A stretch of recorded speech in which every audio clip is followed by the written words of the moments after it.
Let's talk about the Bears. Let's get right into it. I see a million headlines saying that Caleb Williams is far ahead of schedule with the Bears schemes. What are you hearing? Well, having spent quite a bit of time there because I do live in the area and I anticipate really being there frequently, which hasn't been the case of late. I cover the whole league, Suze, and they just haven't been good in a while. 2018 was really their last pretty good year with Mitch Trubisky, and this is really groundbreaking territory for them. I can use all the hyperbole in the world, but he is the chosen one, Caleb Williams. And you and I have done a couple of these here through the off season at the combine, and then subsequently later. And he has all of these things that you would anticipate him to be able to jump in and have like an Andrew Luck type start, right?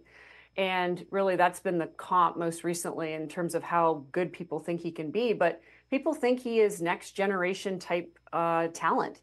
And I know certainly the Bears believe that. And it's not just because of his prowess on the field and the production that we saw through college. And really, honestly, some of the struggles that he had collegiately in the last couple of years there at USC. But the person he is, having been around him, he's a team guy and he has an aura. And I remember asking Matt Eberflus, the coach, about it. And if there's just something about him that when you spend 5 minutes with him, you absorb.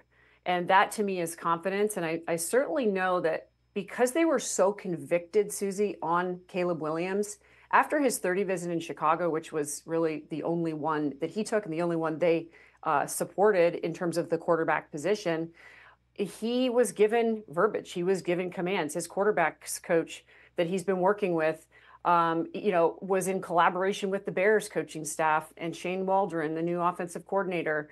So it's been a nice dance, I would say, but we have to pump the brakes because it's the NFL, just like any pro league for a rookie. The good news for him is he has been built. He's going to walk into a team that's been built to have some success right away.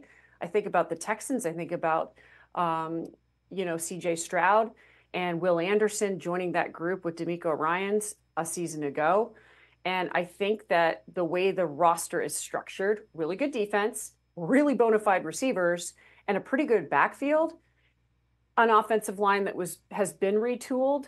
I just think he has some things around him in place that could enable some early success. But as always, Bears fans are going to have to be patient. And he is coming out of a college program that really employs a lot of the NFL schemes as well. That's far more complicated than things used to be. But what about the degree of difficulty in absorbing the manifesto that is a pro playbook? Yeah. Well, I think playing under center too. I mean, there's a big jump for quarterbacks from the college level, just strictly on the footwork and the fundamentals in the pocket. What I can tell you is they've designed their staff too. I mean, Kerry Joseph, the quarterbacks coach, he's a former quarterback. Won a Grey Cup in the CFL, and when he was a player, so he's had a lot of success. You bring in Thomas Brown, who was with the Carolina Panthers last year, who saw a lot of maybe let's don't do this, right? With what happened with Bryce Young and how that transpired. But that roster wasn't the same. I mean, that's the difference.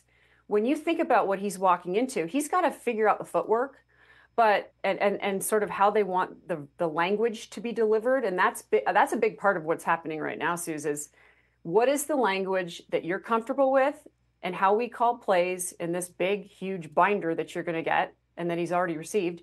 And how is that going to manifest and be delivered and executed in the huddle from the play caller to the quarterback to the team?